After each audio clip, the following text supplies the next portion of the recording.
ngemseni klenengan ngene iki aku dhewe ning blorong kono iki ndelale cah liwat ya rada ngene kae. Lah kok MC kok bola-bali mung tulak-tuluk ae. Kaya tuluke api-api kok. Karepe ngene MC kok bola-bali mung sulak-suluk gane bocah pelo. MC kok bola-bali mung tulak-tuluk. Rasa di bulan baleni. Seni itu adalah merupakan suatu ilham yang lahir dalam perwujudan yang indah. Barang siapa tertanam akan jiwa seni akan bisa menghaluskan perasaan seseorang. Mboten percaya kalau bulan September kalau ben MC ini Masaran Sragen iki untuk undangan wonten New York Amerika Serikat menghadiri rapat Dewan PBB yang menangani budaya dan seni adalah kelompok UNICEF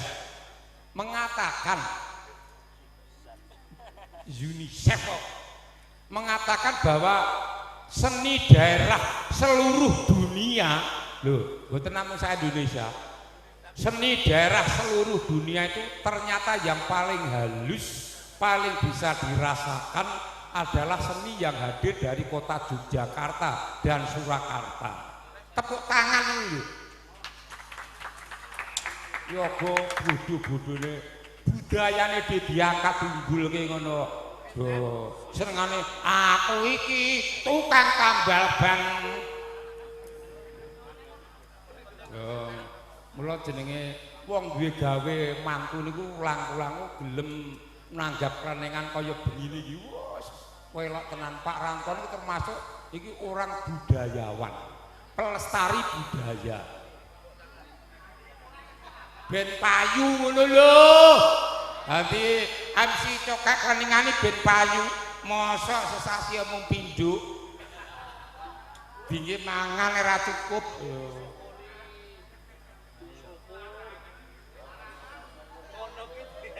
Lah nek klarangan iki po kayen kene wis tau ana sing nimbali kula. Leres niku Pak 20 juta, Pak. Ya pancen bar mawon kula entuk bayaran iku mboten 20, 22 yuta. Teh nyanyi ping 40. Oh.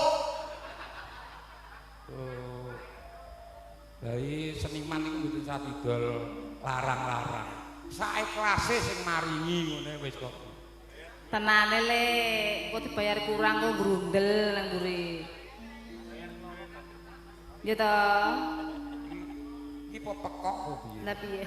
Kok dikandhake saikhlase sing nanggap kok grundal-grundel. Tenanan kuwi. Kandhen. Muring mungsu madolaras linaras gati ning kondo.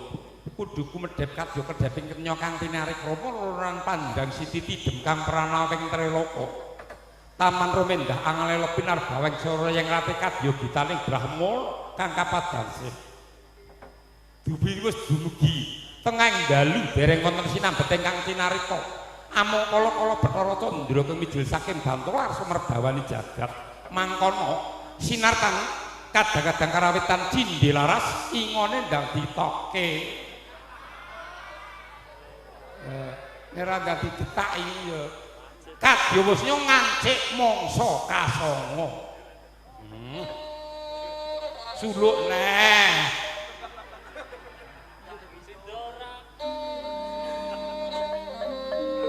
Sangsaya dalu alara sabya rekang lintang kumodhak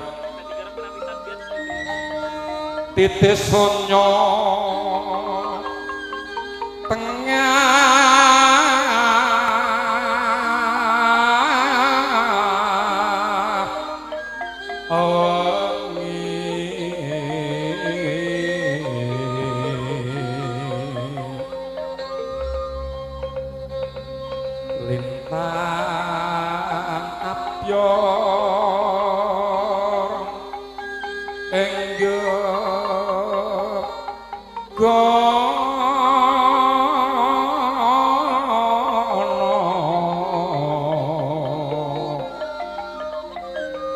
Oh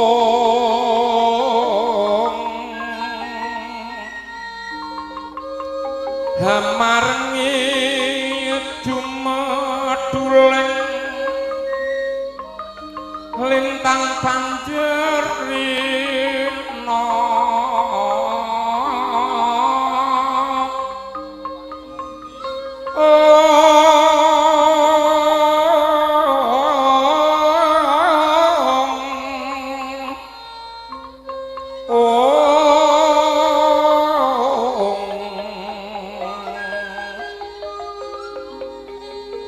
manjing arep pri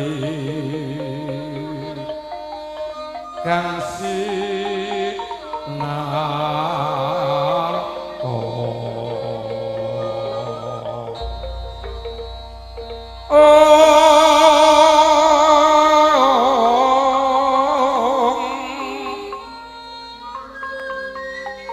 cindilaras wosa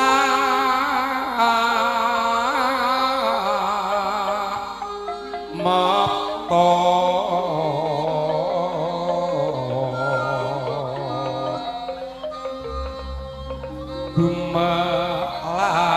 gumalareng sampat mono suko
Cindilaras pancen elok lah udah tak ijak dhewe semua yo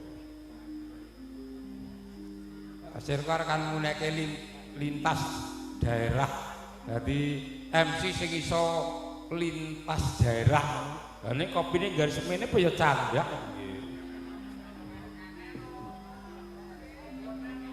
nek lintas daerah niku gede daerah Jawa Timur carane tuku kereneng gawe wadah ganden kayu gawean Madiun tungdet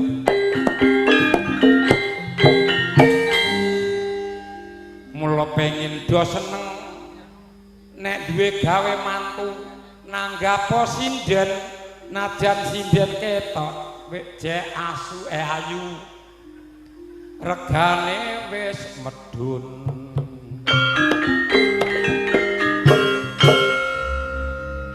ning gandeng kopine rung teko.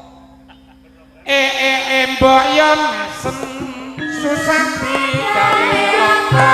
Mbok yo nguyu susah digawe apa.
Iso ngene kemaki dan Mbak ya mesem mrenget bedae apa. Ayo lali. Mbak ya ngguyu susah bedae apa. Panjalak mudi ketemu ing janji.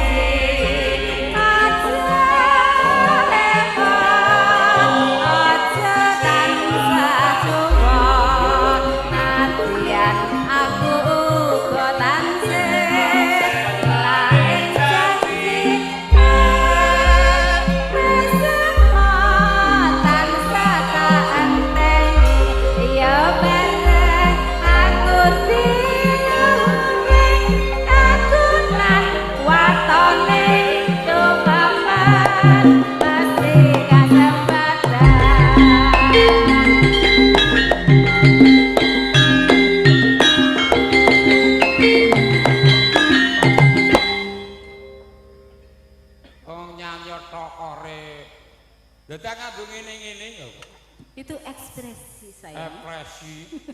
Mari wong lanang ingin ngene. Ojo sok kaya ngono kuwi. Ya ngeng to. Jadi garape kanca-kanca dinderasi pancen elok tenan. Aku jan cinta. Tommy. Oh, lah penyanyi bosok iki yo. Lah piye to? Apa-apa kira sopire nang kendang, Nadian kabeh bekerja sama. Ya. Tapi kan ya nyawone nang kendang sayang. Ya, kekompakan itu adalah merupakan suatu kebijakan tersendiri. Oh, ngono. Kowe rek ilmumu ora candhak. Kandhane yo. Bodomu ora jamak. Penyanyi Aku 3 tambah 3 kuwi 6. 6. Nek 1 karo 1 Loro. goblokmu.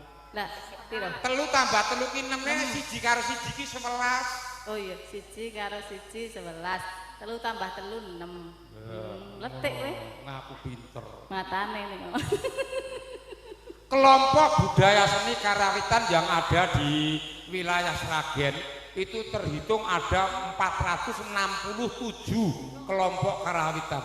Nek dinominasi Kleningan Cindilaras niki kegolong 10 besar.